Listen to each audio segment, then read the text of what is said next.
పోయింది. నా diet recipes మీకోసం చూపించాలనుకున్న ప్లాన్ అంతా దొబ్బిపోయింది.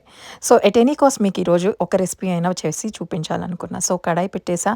Mustard oil, cold pressed oil తీసుకున్నాను. అందులోకి జీరా ఆర్ షాజీరా, అలాగే ఇలాచీ, చెక్క, లవంగా కట్ చేసి పెట్టుకున్న పచ్చిమిర్చి కూడా వేసేసి, అండ్ ఒక ఆనియన్‌ని సన్నగా కట్ చేసి వేసుకొని, దాని తర్వాత టమాటో వేసుకొని, కొంచెం పసుపు, కొంచెం అల్లం వెల్లుల్లి పేస్ట్ వేసుకొని, పచ్చివాసన పోయేంత వరకు ఫ్రై చేసుకొని, దాని తర్వాత క్యారెట్, బ్రాకలీ అండ్ ఇన్ని బోరింగ్ వెజ్జీస్‌లో మంచి ఇంట్రెస్టింగ్‌గా ఉండే మన బంగాళదుంప మీకు ఇష్టం కదా! అది వేసేసుకొని, సొరకాయ, బీరకాయ, క్యాప్సికమ్, అలాగే బీన్స్ చిన్న చిన్నగా ముక్కలుగా కట్ చేసుకొని అవన్నీ కూడా వేసుకొని, దాంతో పాటు లాస్ట్‌లో కొంచెం సాల్ట్ ఏసుకొని మళ్ళీ ఒకసారి ఫ్రై చేసుకొని, ఒకసారి మూత పెట్టేసి మగ్గించేసేసేయండి. ఒక 60% ఉడికేసిన తర్వాత దాంట్లోకి కర్రీ కాబట్టి కొంచెం సరిపడా వాటర్ వేసేసుకొని, మళ్ళీ మూత పెట్టేసేసి, మళ్ళీ చిక్కగా అయ్యేంత వరకు ఉడికించేసుకోండి. ఫైనల్‌గా టేస్ట్ ఇంకాస్త ఎన్హాన్స్ అవ్వడానికి ధనియాల పౌడర్, అలాగే కొత్తిమీర వేసుకొని రైస్ ఆర్ రోటీలోకి సర్వ్ చేసుకోవడమే. రెసిపీ నచ్చిందా? సేవ్ చేసుకొని ట్రై చేయండి. Do follow Foodie Flavours. Bye.